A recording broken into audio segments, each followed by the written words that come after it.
कानों में सीटी या शोर की आवाज़ का आना, सेंसरी न्यूरल डेफनेस यानी नसों की कमज़ोरी की वजह से उसको ये आवाज़ ज़्यादा इरिटेट कर रही हो। कान के पर्दे के पीछे पानी होना, इन्फेक्शन होना, उसकी वजह से भी इस तरह की आवाज़ें ज़्यादा आती हैं।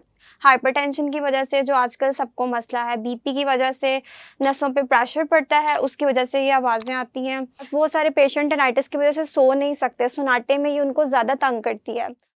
अस्सलाम वालेकुम, मैं आपकी ऑडियोलॉजिस्ट जन्नत उमर। आज जिस टॉपिक के बारे में मैं आपको आगाह करना चाहूँगी वो है टिनाइटिस यानी कानों में सीटी या शोर की आवाज़ का आना। बाज़ औक़ात ये आवाज़ जो होती है वो इस वजह से आती है कि पेशेंट को यूँ लगता है जैसे कि कोई सीटी की आवाज़ आ रही है, कोई गूंज आ रही है उसके कान में। ये एक कान में भी हो सकती है और दोनों कानों को भी इन्वॉल्व कर सकती है और तकरीबन हर एज ग्रुप में ये आवाज़ आ सकती है। ये नहीं कि आवाज़ बूढ़ों में या बड़ों में ही आ सकती है, बच्चों में भी ये आवाज़ आ सकती है। और तकरीबन 80 टू जो 90% है वो इसका यही है कि ये कानों की बीमारियों की वजह से, कान में इन्फेक्शन होना, वैक्स होना, इसी वजह से आती है। लेकिन बाज़ औक़ात ये भी देखा गया है कि ये साइकियाट्रिक इलनेस यानी दिमागी या ज़हनी दबाव की वजह से भी ऐसी आवाज़ें पेशेंट को आती हैं, जिसे हम हैलुसिनेशन भी कहते हैं। लेकिन ये ईएनटी और ऑडियोलॉजिकल डोमेन से बाहर है, इसको हम उस स्पेशलिटी में पेशेंट को रेफ़र कर देते हैं। इसलिए एक डिटेल हिस्ट्री का लेना बहुत ज़रूरी है, जिससे पता लग सके कि पेशेंट को ये आवाज़ कब आना शुरू हुई, किस तरह की आवाज़ आती है। बाज़ औक़ात ये आवाज़ दिल की धड़कन के साथ भी तेज़ होती जाती है। अब मैं आपको एग्ज़ाम्पल देती हूँ कि जैसे पेशेंट कोई 70 टू 80 इयर्स का मेल या फीमेल आता है डॉक्टर के पास, तो वो यही कहेगा कि मुझे इस तरह की आवाज़ आती है जो कि मुझे तंग करती है। तो हो सकता है ये उसकी रीज़न ये हो कि सेंसरी न्यूरल डेफनेस यानी नसों की कमज़ोरी की वजह से उसको ये आवाज़ ज़्यादा इरिटेट कर रही हो। तो हम इसमें पेशेंट का हियरिंग असेसमेंट कराते हैं, पता चलाते हैं कि उसको कोई लॉस तो नहीं है, उसकी वजह से तो नहीं आवाज़ आ रही। और सेकंड जो है ये बच्चों में भी इस तरह हो जाता है। ज़्यादातर उसमें यही देखा गया है कि मिडल ईयर इन्फेक्शंस, कान के पर्दे के पीछे पानी होना, इन्फेक्शन होना, उसकी वजह से भी इस तरह की आवाज़ें ज़्यादा आती हैं। और बड़ों में ज़्यादातर ये देखा गया है कि वैक्स की वजह से, कि जैसे अक्सर लोग कान में ख़ारिश करने के लिए चाबी का इस्तेमाल करते हैं, पिन्स का इस्तेमाल करते हैं, तो उसकी वजह से जो वैक्स होती है, जो हार्ड हुई होती है कैनाल में, वो अपनी जगह से हिल जाती है और वो फड़फड़ाहट करती है। उसकी वजह से भी इस तरह की आवाज़ें कान में आना शुरू हो जाती हैं। इसके अलावा बाकी सिम्पटम्स पे अगर हम बात करें तो वो ये है कि हाइपरटेंशन की वजह से जो आजकल सबको मसला है, बीपी की वजह से नसों पे प्रेशर पड़ता है, उसकी वजह से ये आवाज़ें आती हैं।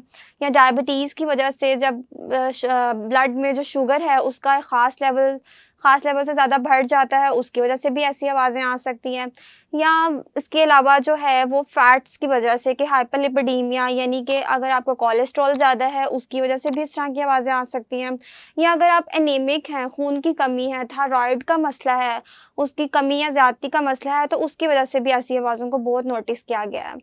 अब जो इसके ट्रीटमेंट की बात की जाए तो ट्रीटमेंट इसके जो है वो हम हिस्ट्री के अकॉर्डिंग सेलेक्ट करते हैं।